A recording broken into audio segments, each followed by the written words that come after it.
Hello friends, welcome back to my channel. আজ আমি আপনাদের সাথে ইলিশ বেগুনের পাতলা একটা ঝোলের রেসিপি শেয়ার করব। এটা আমরা অনেকেই বাড়িতে বানিয়ে থাকি, তবু আজকে আমি এটা আমার মতো বানিয়ে আপনাদেরকে দেখাচ্ছি। ভালো লাগলে লাইক করবেন, শেয়ার করবেন আর আমার চ্যানেলটাকে সাবস্ক্রাইব করে নেবেন। তাহলে চলুন শুরু করি। আমি এখানে 1 চামচ সর্ষের তেল একটা প্যানে খুব ভালো করে গরম করে নিয়েছি। এবার আমি এখানে 4 পিস ইলিশ মাছ নিয়েছি।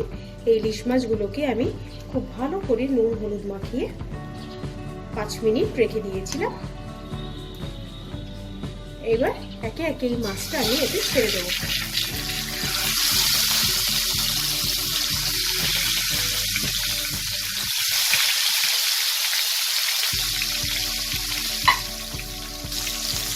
মাছটা 1 পিঠ ভাজা হলে আমি উল্টাবো।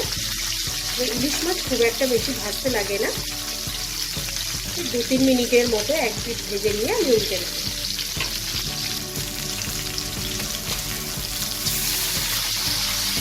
মাছগুলোকে আমি উল্টে নেব।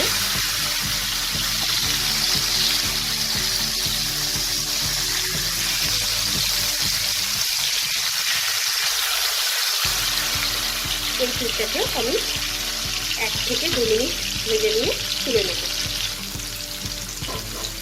মাছগুলো আমার ভাজা হয়ে গেছে, এগুলোকে আমি এখন তুলে নেব।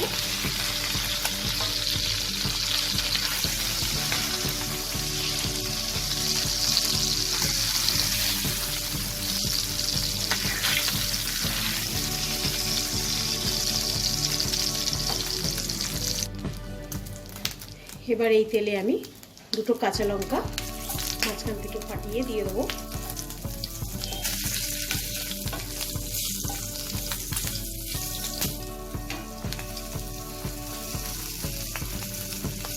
আর 1/2 টিস্পুনের মতো কালো জিরে অ্যাড করব।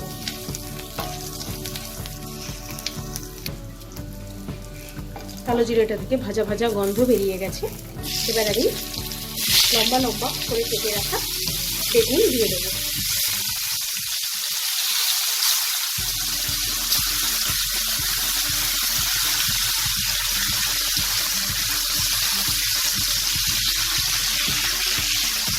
বেগুনটাকে আমি হালকা করে ভেজে দেবো। এখানে আমি সর্ষে আর কাঁচা লঙ্কা, 1 চামচ সর্ষে আর কাঁচা লঙ্কা বেশ ভালো করে শিলে বেটে রেখে দিয়েছি, আর কিছু কাঁচা লঙ্কা মাঝখান থেকে চিড়ে রেখে দিয়েছি। বেগুনটা ভাজা হয়ে গেছে। এবার আমি এতে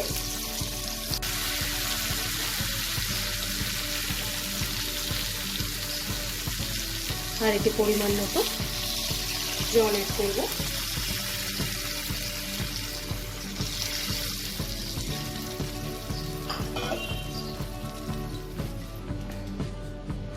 ঝোলটা আমার ফুটে গেছে। এখন এতে আমি ভেজে রাখা ইলিশ মাছের টুকরোগুলো দিয়ে দেবো।